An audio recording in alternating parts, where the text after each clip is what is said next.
प्रेक्षकांचं पुन्हा एकदा स्वागत। बिहारमधल्या निवडणुका, विधानसभा निवडणुका या अतिशय चुरशीच्या बनलेल्या आहेत। या निवडणुकींच्या अनुषंगानं बिहारमधलं जे सामाजिक राजकारण आहे त्या सामाजिक राजकारणालाच आता कलाटणी मिळते का हे पाहत असतानाच भारतातील दोन राज्य जी प्रामुख्याने आपल्याला विचारात घेतली पाहिजे त्यातलं एक बिहार आणि दुसरं तमिळनाडू। या दोन राज्यांची वैशिष्ट्य अशी की या दोन्ही राज्यांमध्ये पॉलिटिक्स जे आहे, राजकारण जे आहे ते खास करून नॉन ब्राह्मणिकल एलिमेंट्स म्हणजे बहुजन समाजाच्या ताब्यात या राजकारणाच्या सत्तेच्या गुरुकिल्ली आहेत। पण असं जरी असलं तरी तमिळनाडू आणि बिहारमधला मूलभूत फरक आपल्याला लक्षात घेतला पाहिजे। बिहारमधले जे राजकारण आहे ते खास करून राम मनोहर लोहिया यांच्या समाजवादी चळवळीच्या नंतर जे उभं राहिलं आणि त्यांनी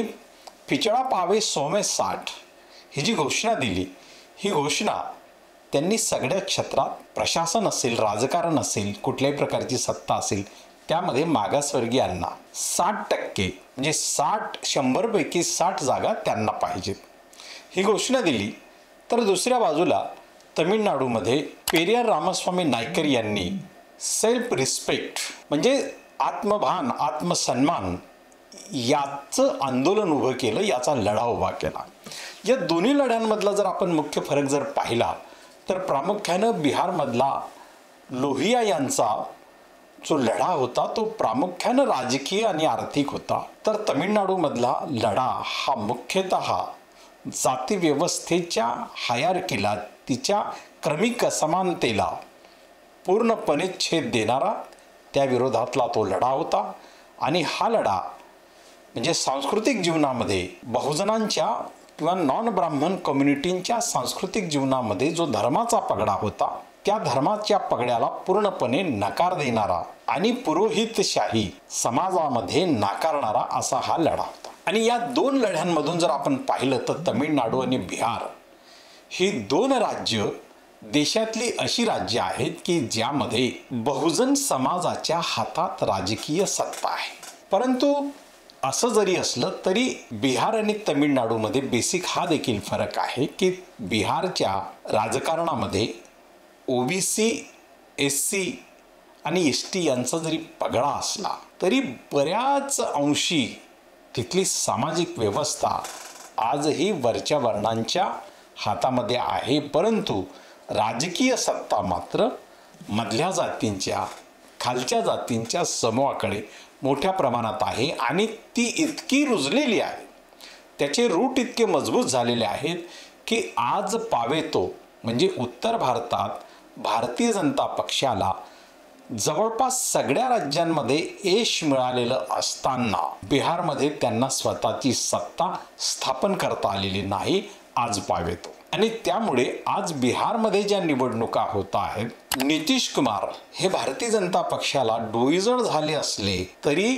त्यांना घेऊनच निवडणुका लढवल्या जाणं ही भारतीय जनता पक्षाची आज बिहारमधली गरज आहे। तर दुसऱ्या बाजूला अजूनही त्यांनी नितीश कुमार यांना मुख्यमंत्री पदाचा उमेदवार म्हणून भारतीय जनता पक्षाने घोषित केलेलं नाही, परंतु समीकरणं मात्र तिथल्या राजकारणाची जी आहेत ती लालू प्रसाद यादव, नितीश कुमार आणि रामविलास पासवान यांचा मुलगा चिराग पासवान आणि जीतन मांझी यांच्या अवतीभोवती फिरत असली तरीही दोन्ही प्रवाह म्हणजे लालू प्रसाद यादव आणि नितीश कुमार या दोन व्यक्तिमत्वांच्या भोवती बिहारच्या निवडणुका एकवटलेल्या आहेत आणि त्यामध्ये लोहिया यांचा विचार आजही तिथे मजबूत आहे। परंतु दुसऱ्या बाजूला जर आपण तमिळनाडूचं उदाहरण जर पाहिलं तर तमिळनाडूमध्ये प्रशासन असू द्या, शासन असू द्या, निर्णय प्रक्रिया असू द्या किंवा धर्मशासन किंवा धर्म व्यवस्थेची प्रक्रिया असू द्या, या सगळ्याच प्रक्रिया तमिळनाडूमधल्या सेल्फ रिस्पेक्ट मुवमेंटच्या माध्यमातून पेरियार रामस्वामी नायकर यांनी तमिळनाडूच्या समाजाच्या हातात दिलेल्या आहेत। आणि त्यामुळे आजही तमिळनाडूमधली जी सामाजिक व्यवस्था आहे त्या व्यवस्थेला पूर्णपणे बदलण्याची भूमिका आजही स्टॅलिन यांनी मंदिरांमधल्या पुजाऱ्यांमध्ये देखील आता आरक्षण निर्माण केलं आहे आणि त्या ठिकाणी मंदिरातील पुजारी देखील हा बहुजन समाजातील असेल, ओबीसीमधला असेल, ही भूमिका त्यांनी थेट घेतलेली आहे. हे आव्हान, हे जे सांस्कृतिक आव्हान आहे या देशामध्ये, हे तमिळनाडू वगळता कुठल्याही राज्यामध्ये उभं राहिलेलं नाही. म्हणजे राजकीय सत्तेच्या दृष्टिकोनात. अर्थात आज आपण पाहिलं की काल परवा RSSच्या विरोधात सुजात आंबेडकर यांनी संभाजीनगर या महानगरामध्ये RSSच्या कार्यालयावर मोर्चा काढला होता आणि त्या मोर्चाच्या आधीच ते कार्यालय बंद करून निघून गेलेले होते. मात्र या गोष्टीची वीज महाराष्ट्रामध्ये देखील, जसं पेरियार रामस्वामी नायकर यांची सेल्फ रिस्पेक्ट, आत्मसन्मानाची चळवळ ही 1925मध्ये उभी राहते, तसं बिहारच्या राजकारणामध्ये राम मनोहर लोहिया यांच्या नेतृत्वाखाली राजकीयदृष्ट्या आणि आर्थिकदृष्ट्या जी वरच्या जातींना आव्हान देणारी चळवळ होती ती जवळपास 1935-40मध्ये ती उभी राहिली आणि या दोन्ही राज्यांमध्ये राजकीय परिणाम आले.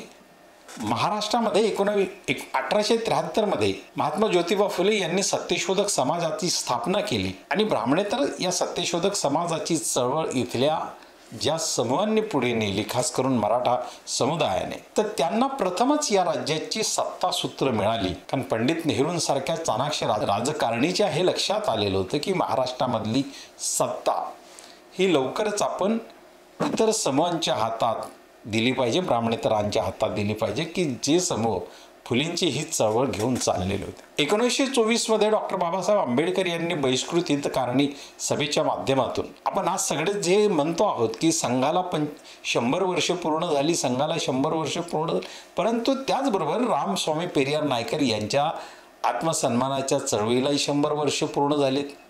डॉक्टर बाबासाहेब आंबेडकर यांनी उभ्या केलेल्या बहिष्कृत हितकारणी सभेपासूनचं जे शैक्षणिक आणि सामाजिक आंदोलन आहे त्याला देखील आता 101 वर्ष पूर्ण होत चाल, 102 वर्ष त्याला सुरू आहे. तिसऱ्या बाजूला देशाच्या वेगवेगळ्या विभागामध्ये, म्हणजे केरळमधलं वायकॉम सत्याग्रह असेल, देशातल्या अनेक राज्यांमधली जे सत्याग्रह राहिले आहेत सामाजिक पातळीवर, त्या सगळ्याच आंदोलनांनी या देशामध्ये सामाजिक दृष्ट्या एक आव्हान निर्माण केलं. परंतु हे आव्हान टिकवताना राजकीय व्यवस्थेमध्ये आता पावेतो बिहार आणि तमिळनाडू या दोन राज्यांना यश आलेलं आहे. महाराष्ट्रामध्ये या भूमिका जे आंबेडकरी राजकीय नेते सातत्यानं सांगतात की आम्ही सत्तेवर येऊ शकलो नसलो तरी आम्ही जे एक प्रकारचं ध्येय किंवा एक प्रकारचा कार्यक्रम आम्ही जो चाकआउट करतो तोच कार्यक्रम घेऊन इथल्या राजकीय सत्तेला तो राबवावा लागतो असं सांगितलं जातं. पण तो हे जरी असलं तरी ब्राह्मणेतर राजकीय सत्ता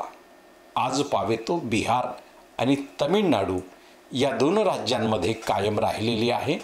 मात्र आता बिहारच्या निवडणुकीमध्ये ज्या काही घटना घडत आहेत किंवा ज्या गोष्टी घडत आहेत, प्रामुख्यानं आता तिथल्या राजकारणामध्ये की आपण जर पाहिलं तर नितीश कुमार यांनी मुस्लिम उमेदवारांना मोठ्या प्रमाणात आतापर्यंत उमेदवारी दिली होती, परंतु पहिल्यांदा त्यांनी त्यांच्या 101 उमेदवारांपैकी केवळ 4 उमेदवार मुस्लिम दिले आहेत.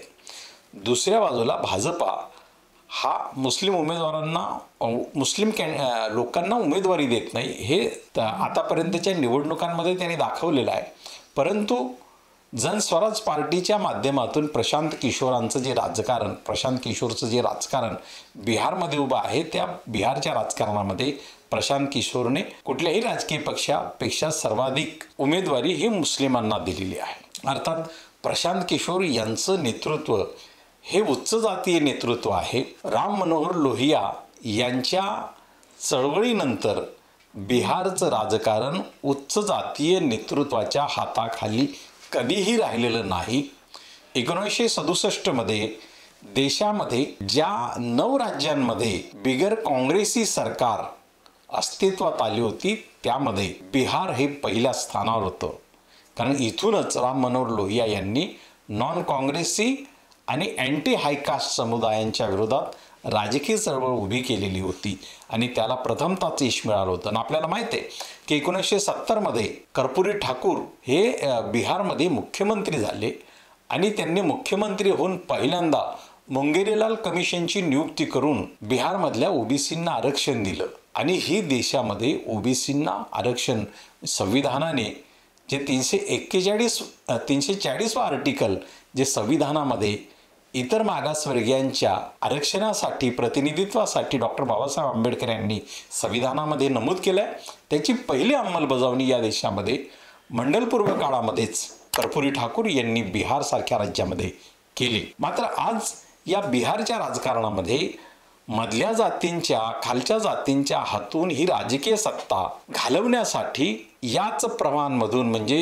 राम मनोहर लोहिया यांच्या नेतृत्वाखाली जे शिष्य तयार झाले, नितीश कुमार आणि लालू प्रसाद, हेच आता एकमेकांच्या विरोधातील खेम्यामध्ये आहेत।